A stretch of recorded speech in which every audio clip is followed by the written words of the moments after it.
Grand Rising, loved ones. I hope that your day is going well and blessed. Please excuse my appearance as I'm heading to work, which is the company that I own. For those of you not concerned about my appearance, thank you for your energy. Okay, so it's been a while since I made a video. The last video I made was I need my sobriety, and how true that was. So while I was screaming and feeling deep down inside I needed my sobriety, I took it for a little while and then I took it back. And I took it for another little while and then I took it back. And I kind of, my apologies y'all, I'm driving. So I kind of went back and forth for a couple months. And it was really just a month ago that I honestly took my sobriety. And so I'm in it, and I'm in the middle of it, and I'm winning, and I'm feeling good. And I can honestly tell you it was exactly what I needed. So let's recap. Going on the back and forth, I remember stating that I love wine. And what I didn't realize was that I was basically lightweight addicted. You know, I don't know if you can be lightweight or addiction is just addiction, but it is what it is. I don't really care at this point because it's something that I've been working on. So it's all for me. So it really doesn't matter. So what happened was I have a cleaning service, and I expanded my cleaning service to post-construction cleaning, which was quite a challenge. And I went through some ups, some downs, some highs, and some lows to get my company to a point of being successful and maintaining. And it's a process that I'm still working through. I'm not like in the Fortune 500 just yet, but give me some time. I'm on my way there. But in that process is when I would run up into the stress, I would run into my habit, and it was comforting and it was escape. And I realized I was using escapism to deal with the stress of the things that I was going up against versus relying on my faith. If you know me, you know that I believe in God, and if you don't know, now you know. So when you believe in God or whatever you believe in, you're supposed to have faith that everything is working for the best of you and to the best of what's to come to you. And I wasn't so strong in that at that point, and because I was relying on escapism. I was relying on my habit to take me to another place of relief and letting go of the stress temporarily. And it was not helpful to me, people. It just was not helpful. Any aspect of that escapism kept me from dealing with several things.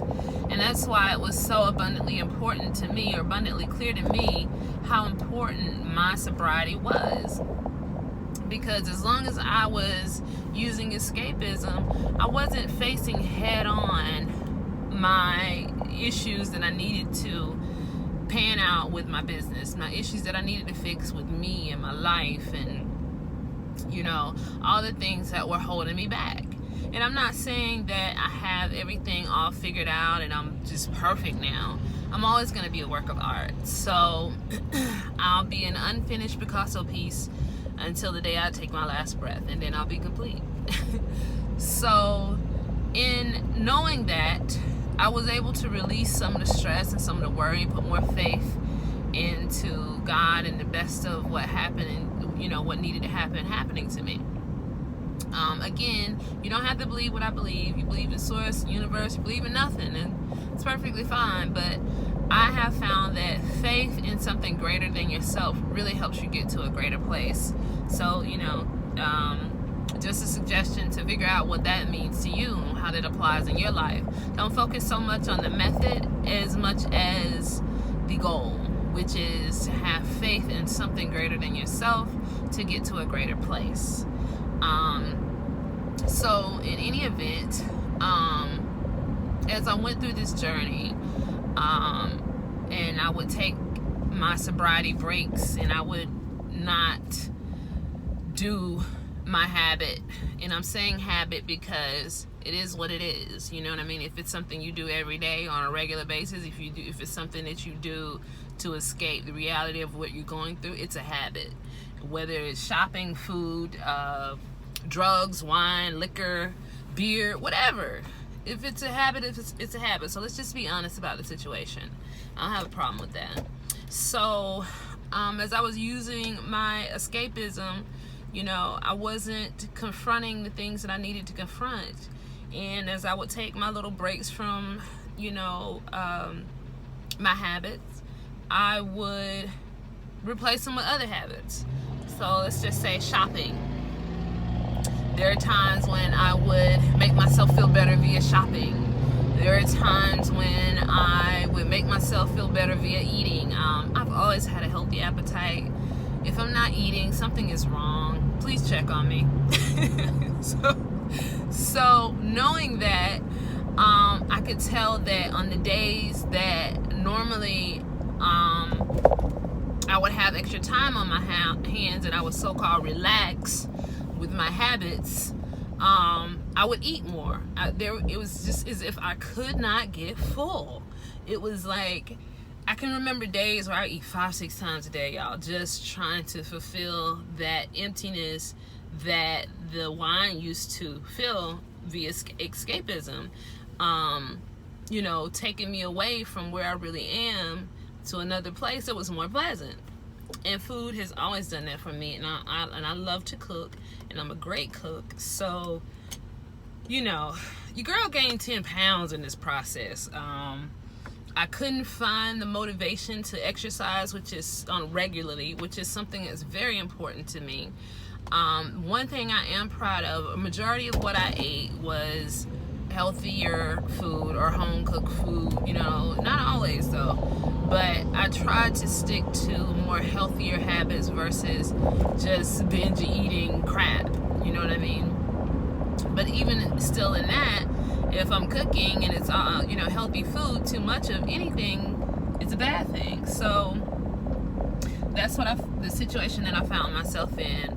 I have a couple games on my phone that I would binge play, whatever it was that temporarily replaced that habit for me.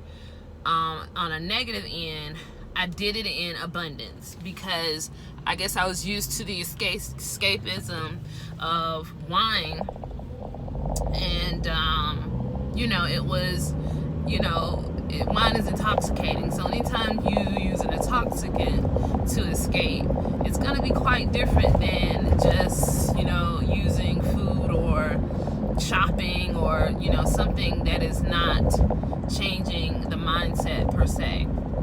It's just soothing your nerves or time in the moment. So in any event, in that process, like I said, I would find myself replacing those habits with different things.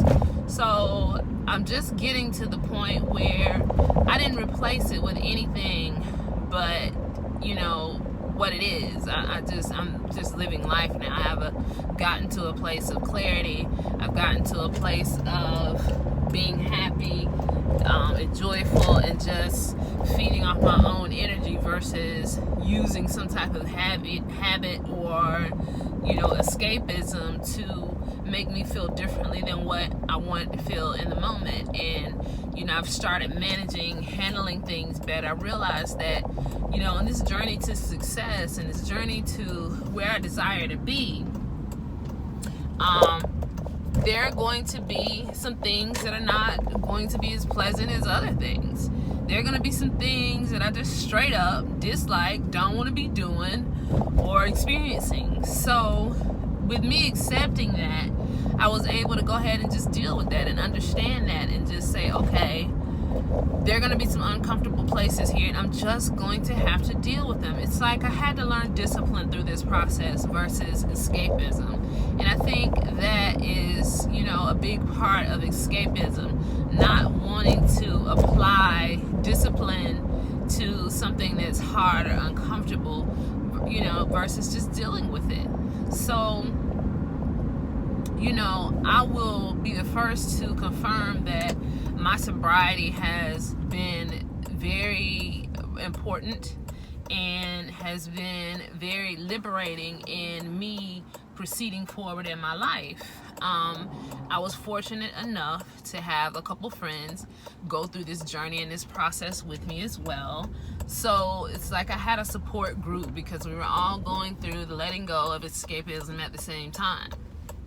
So that was a big plus. So if this is something that you're going through, something that you need to do for you, then I would strongly advise trying to find some people in your circle, or people period, even if you got to reach out to an online format to go through these situations with, you know what I mean? Even if your escapism or your habit, because it doesn't necessarily have to be escapism, mine was, but let's just say your habit is another person or people, you know, and it's just not healthy. You need to find a supportive group of people going through a similar situation that you can talk to, relate to help you find breaks in understanding in this process, to help you deliver yourself from that habit, those people, those places, those things.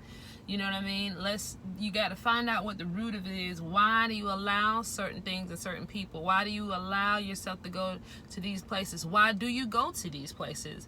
You know, your escapism or your habit could be gambling, and you're at the dog track or the like here where I'm from in Jacksonville, we have Best Bet Poker. You know what I mean? And so it's like a little gambling place. So if that's your thing, and when I say habit, I mean you are there on a regular basis, not hitting it up once or twice just for fun, you know what I mean? But if you're there a couple times a week, you might want to look into see if that's a habit and why. But you got to figure out why you do the things, you know, why the habit is what it is, and where you want to be. You know, where you desire to be from there. Do you desire to be, to not gamble because it's unhealthy? Are you stressing? Is that the reason you're gambling? Or you have this big idea that you're going to hit it big and, you know, money is your reason? Figure out what your reason is. I'm so sorry.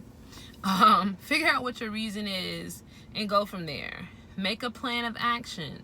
You know what I mean? One of the things that helped me the most was making a plan of action. When am I going to come off my sobriety challenge? I'm looking at the 1st of March. And I chose the 1st of March because I have some things that I want to accomplish. And if I don't accomplish those things, then I don't feel like I should reward myself with something like wine. You know, I'm not saying wine is bad or what have you. A lot of habits aren't bad. It's just bad that you do them in abundance. So, or it's not good that you do them in abundance. So, you know, make a plan. My plan is to, right now, I'm not going any places that is the center of the entertainment, drinking. You know what I mean? I'm not hanging around a lot of people that drink. So I've made a plan of action for myself to bring myself from that place, to deliver myself to another place. And that's what you have to do for yourself. You have to make a plan of action to bring yourself from that place to another place. Or a man without a plan will fall prey to his past. So remember that. A man without a plan will fall prey to his past. So, or a woman, you know what I mean? I'm not, you know, sexist here. That's just how the saying goes. So make a plan. Figure out what you don't want to fall prey to. Figure out what your triggers are. There are triggers in this thing. You know what I mean? There's levels to this. Figure out what your triggers are. Stay away from those triggers. Create new healthy triggers. Like I'm replacing my situation with exercise and eating, focusing on eating healthier. And I've created a vision board to remind myself constantly of where I'm going, not where I've been. Don't focus so much on where you've been. Focus on where you're going and where you desire to be. When you focus on those two things, you'll quickly see that where you were is a thing of the past. So that's my sobriety update. I'm doing good. I'm in great clarity. I'm in a great place to be able to create. My creativity was blocked, y'all, and I actually really enjoy making these videos. I started writing again. I started playing my guitar again. Like, there's so many creative things that I started doing once I let go of that habit. You know, and like I said, I'm not saying that I'm done forever. I'm like an AA, Alcoholics Anonymous or anything like that. I don't think my situation is that serious, but who knows? Time will tell. However, I'm giving myself a big enough a break that I'm not going to be a slave to that habit. I'll be able to drink wine from time to time when I want to, and not on a regular, everyday basis like I used to. So I'm giving myself enough time to let it get out my system, to clear my mind, to really meditate and live in this place of clarity and take myself to a better place. So I invite all of you all to join me on this journey. Please comment on the comments if you would like to have some support with your journey. Please comment in the comments if you would like some advice on some things that have helped me in my journey. I can tell you my skin looks better. I have more energy. I feel better, y'all. I really honestly do. Like, I have a huge understanding for things now, a better tolerance even. Even when I was drinking to de-stress, my tolerance was like, eh. So I'm in a better place all around with my business, my life, mentally, spiritually, emotionally. I definitely encourage taking the ride. Let me know if you need any help. Until then, you all have a wonderful day and a wonderful journey. Bye.